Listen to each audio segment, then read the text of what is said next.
Hey guys, Baker here with another video on Diablo 4, and this time we're gonna dive into my Ice Shard Sorceress. I got a lot of people in chat that asked me, how do I do this much damage? How do I not run out of mana? All those questions, how do I stay alive? I will try to tackle all of them in this video, give you an overview of the skills I took, the Paragon I took, all the aspects I'm using and that are crucial to the build. And I'll try to give you some options, especially if you're playing softcore, to choose more offensive stats instead of the defenses I took because I'm playing hardcore. Without further ado, let's dive into it. Let's check out the skill tree. So basically, I start off with Firebolt. If you put 2 points here or 1 point here, it doesn't really matter. We just want to proceed in the tree, so we have to spend 2 points there. We're not really using a generator actively to generate mana. We will have a lot of passive, lucky hit, trigger effects that will give us mana back, so we won't really need this. But Firebolt is a really good enchantment, so any direct damage you do from your skills will make enemies burn. You can therefore use things like damage reduced from burning enemies, more damage done to burning enemies, and all those stats to amplify your damage or your character build in general. So this is a really good enchantment. I used it in hardcore too, but if you want to be on the safer side, you might want to use the Flame Shield enchantment, which automatically activates a shield that gives you a kind of a cheat death for a few seconds for you to get out of there, or use your Scroll of Escape. So Firebolt, not going to be on your skill tree, on your skill bar, but we will use the enchantment of it. Now the core skills, which will be Ice Shards, that machine gun Ice Shards shooting out of you. I max it out, grab Enhanced Ice Shards, and then especially Greater Ice Shards, which will treat enemies as if they're frozen whenever you hit them and have a barrier up at the same time. This is big because we have a lot of effects that enhance damage while enemies are frozen. And on top, we will have barriers almost all the time in this build. You will see there's 2 that we run ourselves, and then there's a lot of effects that give you barriers. Now to the defensive options, since I'm playing hardcore, I skipped Glass Cannon, but this would be a really good choice in softcore because it amplifies your damage quite far, and you could get a roll on your amulet to enhance that even more. Secondly, we have Flame Shield with Mystical Flame Shield. So basically, I get the movement speed and the mana cost reduction, which is usually the start of my rotation. I click my Flame Shield, get into a pack, use Frost, Nova, and all the big spenders, try to fit them all in this mana cost reduction so I don't spend too much mana. Next, we have Teleport, one of the most important skills. If you have some spare points or you're changing your build a bit around, it is nice to give more points into it or to get it on your boots or amulet or anything like that, just to reduce that cooldown further down. Furthermore, in hardcore, I use the damage reduction after teleport because sometimes I'm porting into big packs and then use my Frost Nova, so I want the damage reduction just in case they attack. Then we have Ice Armor, which gives you mana regen, and anything you hit while Ice Armor is active has a chance to become frozen. Since we're hitting a lot of targets, everything on hit, lucky hit chance, on crit, and so on are really good triggers in this build. Next, Frost Nova. I have it maxed because it's the key to the build. Like, everything evolves around Frost Nova because it gives you a freeze and a really good source of vulnerability. And without vulnerability, your damage will drop a lot, so you want to have it up as much as possible. I put 5 points into it and use the Frost Nova, makes enemies vulnerable for 4 seconds and bosses 6 seconds, which adds to their stagger bar, which is really nice. Further here, we just take the passives, which is Precision Magic for some extra lucky hit chance, and align the elements 1 point, which basically stacks damage reduction against elites. And here, Mana Shield, really important. Every time you spend 100 mana, which will happen a lot, you get 15% damage reduction, and using any cooldown skills will give you a barrier for 2 seconds. You already see we have 2 barriers here and triggers for barriers. We will have them up almost all the time. Here, same thing. I started using Blizzard at the start to trigger stuff, but I realized it's kind of weak, especially with not much investment into it. And I dropped it quite fast in the playthrough, around level 50, I think. I took Icy Whale to make the barriers last longer. I took Inner Flame and Devouring Blaze because it synergizes well with our Fiery Bolt enchantment. So anything that's burning, you get increased critical damage, and if they're also immobilized at the same time, you get up to 75% crit damage, which is a lot. Then here, I chose Permafrost, all the points you can, Icy Touch, Frigid Breeze, and Hoar Frost.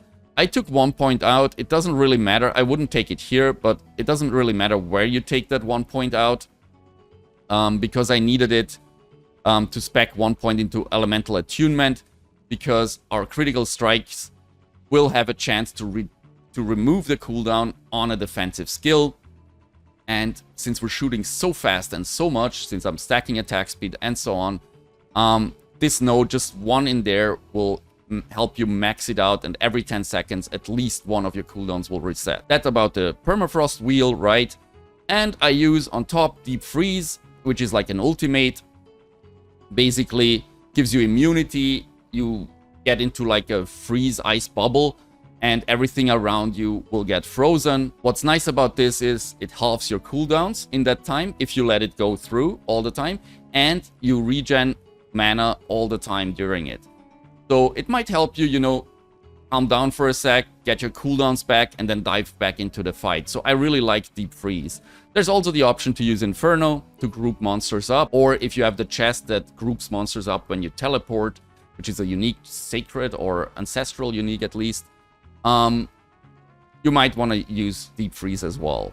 All the other options are not for us. And then the last but not least passive is Avalanche.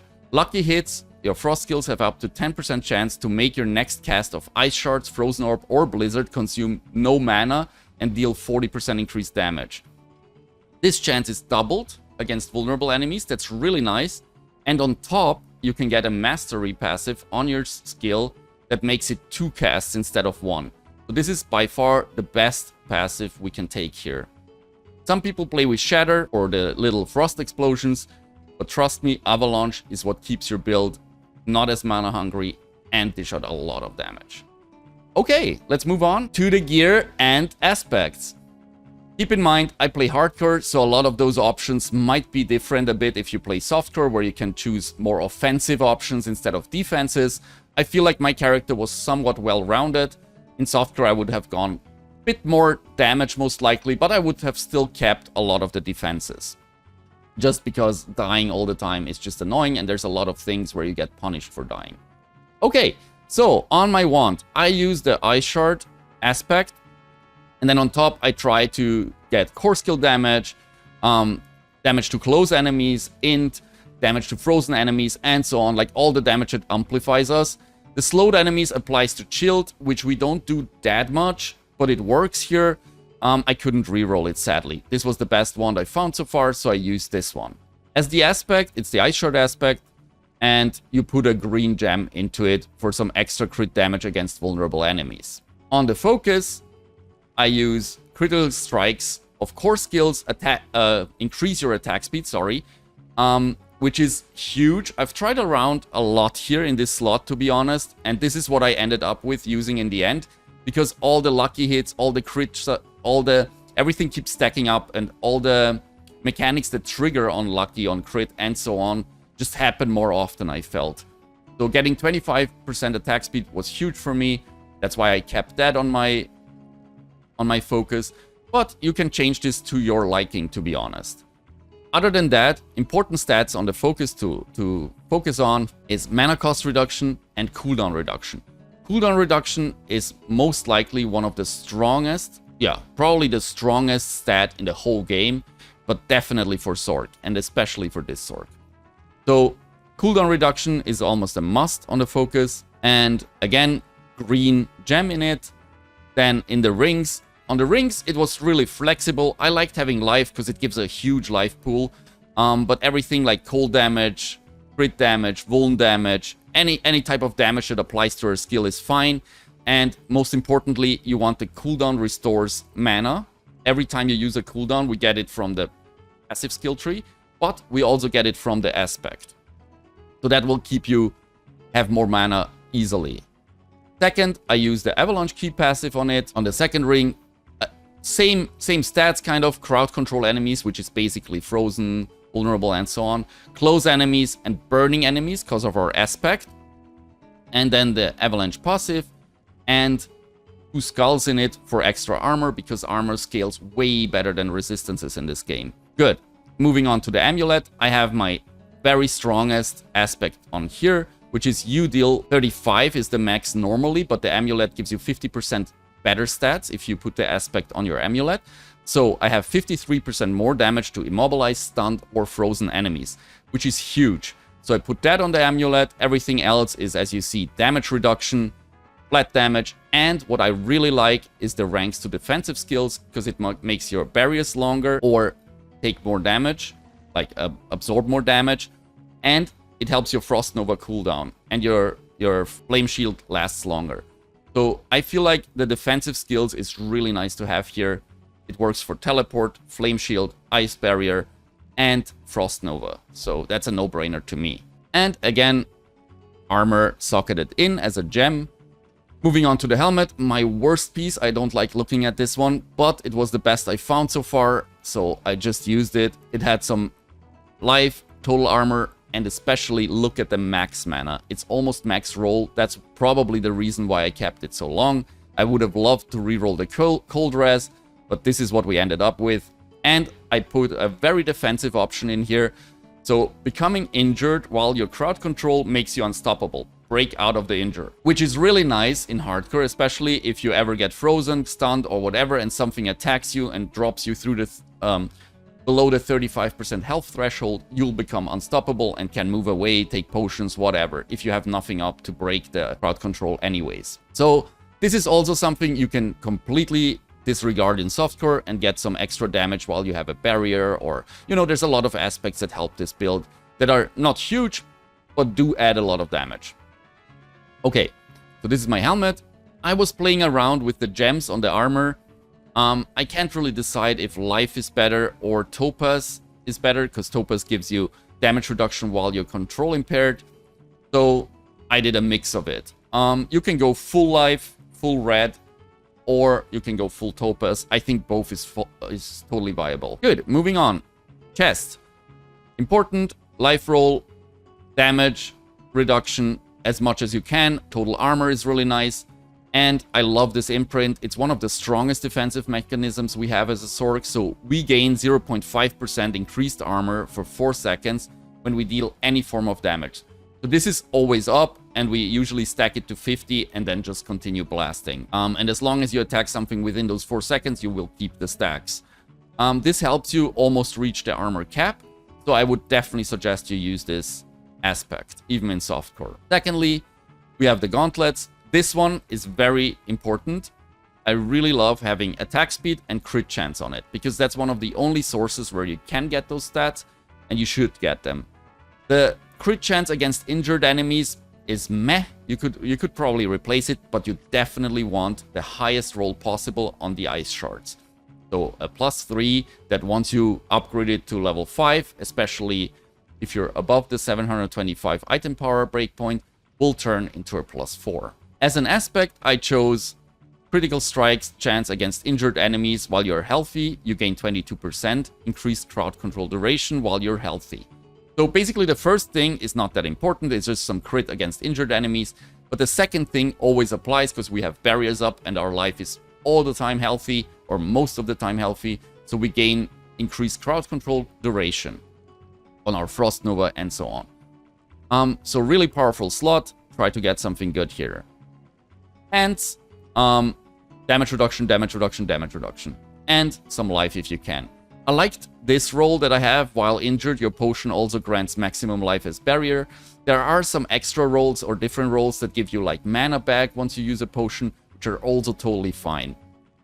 And as an aspect, I use you take 22% less damage from crowd controlled or vulnerable enemies, which is a defensive option that you might want to skip in softcore, although I think it's a really, really strong choice, especially if you choose less damage reduction on gear. And here to the boots, the last one, +4 ranks to Frost Nova, almost a must. I really liked having the ranks to teleport as well on the boots. And on top, I have 2 movement speed just for some speed clearing towards the end game. You could probably change this out a lot to your liking, to be honest. I really would suggest you get the Frost Nova at least maxed, and then everything else is kind of viable. For the aspect, I take the crowd control duration again, and while the enemies are unstoppable, so when they come out of your crowd control, you deal extra damage to them, which goes up to 50. I have a really bad roll here, should have probably replaced it. Okay, that concludes my gear. No fear, I have all the aspects, everything saved on a website here. You can see it here. So you can look at it closer, look at my enchantments, which is Ice Shards and Firebolt, right? You have my skill tree, and you have my Paragon board. So I don't want to look into it too much. You will find it here, and you can follow it. And trust me, once you played the Ice Shard Sorc a fair bit, you will notice that all those choices are quite solid. You can change a bit around, but most of my tree is fairly solid. I will put a link to it in the description below. Okay.